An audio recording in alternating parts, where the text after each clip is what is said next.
there was a lot of help for everybody, but as time goes along, it's like those people that need the most help are beginning to kind of being left behind. Have you ridden the coast recently or anything? Yeah, it's all cleaned up. People say, "Oh, well, it's cleaned up, looks great," but there's nothing coming. There's no rebuilding going on. Everybody says, "Oh, they're rebuilding this, they're rebuilding that." This, it's simply not happening. And in New Orleans, it's so much worse, and they're getting a bum rush.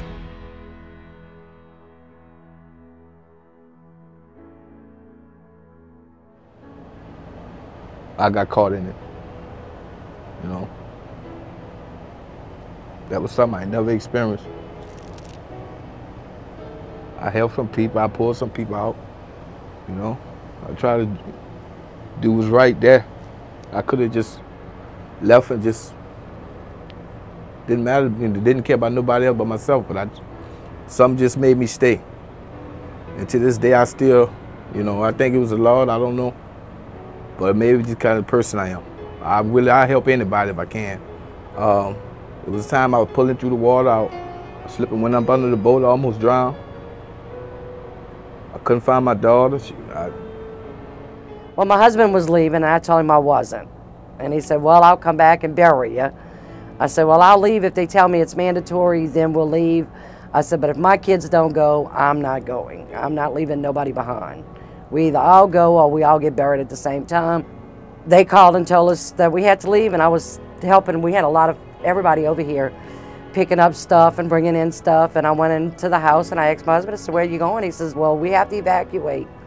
I said, "Well, you have to wait. I got to call the kids." So we all decided to leave, and we went to Philadelphia, Mississippi, and stayed there until the Wednesday after. And then we moved like 7 times before we really got to a stable place. My neighbor's trailers was torn apart, and in my yard, and in my little place, I stayed in a little bit of, I guess you call it apartment shed, and it got blown apart and scattered across the road. You see where a tornado come through, topped all the trees and hit my little spot, and wiped everything out and threw it everywhere. But yeah, I had a bunch of trees, couldn't even get in the driveway, no electricity. The only thing that was left some kind of way was my vacuum cleaner. That's the only thing that was left. And just a whole lot of cleanup, man. Big, huge pine trees, and a bunch of wild boar running around the neighborhood. It was pretty quiet, I remember that. No dogs, no cats, no crickets. Only thing was here was mosquitoes and gnats. We survived a lot of the storms down here. A couple of them didn't bother us too much, and then finally Katrina came along. And I would have left, only my daughter wouldn't leave. So I stayed because of her and my grandchildren, great-grandchildren. I stayed here. Fortunately, I'm glad I did, because we had 8 foot of water in this area.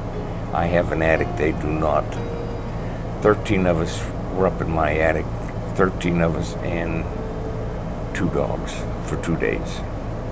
How big one of the dogs were? My one dog was a Rottweiler. He was a 160-pound dog. Unfortunately, Katrina took him. I have a French poodle, which he's still in the house with me, so I still have him. We stayed in the attic for 2 days. Came down, I put up a large lean-to outside. We lived outside, all of us, for a week. Because before Hurricane Katrina, everything was okay. I was okay. I was okay with the apartment we was living in, the space, After Hurricane Katrina, it was like we had to start all over, and I hated that. It was hard. Right now, I used to talk a lot, but I'm a whole lot quieter now. I don't say too much. And as far as my children go, I think they had gotten a little better, but their anger, they have a whole lot of anger towards, each other, to where I got to the point where y'all gonna have to, stop all that arguing, because if I'm not here, y'all have each other. And if y'all gonna bicker with each other like this all your life, y'all not gonna make it. like sometimes I just feel like I just give up. I sit, like I said, I just sit in the trailer, and that wasn't like me when I was before the storm. I was outgoing person. Every time I look around, I was gone. I was always trying to, how they say, get my hustle on legally. That's legally now. It is not illegal. But you understand that. We never know what's going on from one day to the next, really, living in you're like we're in a constant state of limbo, pretty much. You don't, and that messes with you psychologically, because it's like, man, what's going to go on tomorrow? You know, is the little FEMA man going to come by and give me that yellow paper? Or so you never know what's up, but at least we know y'all think about us a lot, and that makes us feel good, and we appreciate it.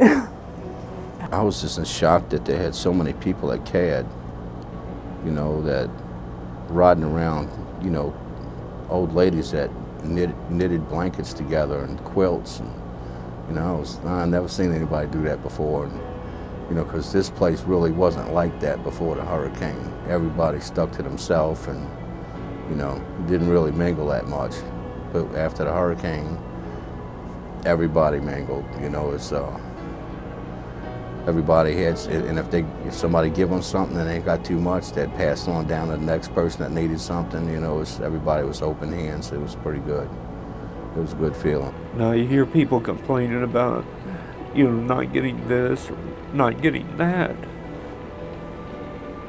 instead of going, look at what people did.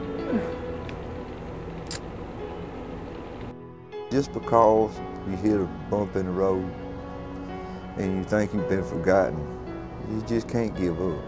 We have to make do for ourselves in most cases. My grandmother used to tell me, she wanted me to be a preacher.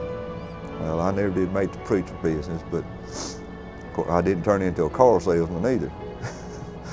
But she said sometimes you had to put feet to them prayers. And you know, I've always been a hard-working person. You know, I had a goal in my mind, and I always tried to reach that goal. And even though I'd get down sometimes and get beat up and things would get taken away from me and you know, things didn't work out right, I never missed what my goal was and what I was trying to accomplish in life.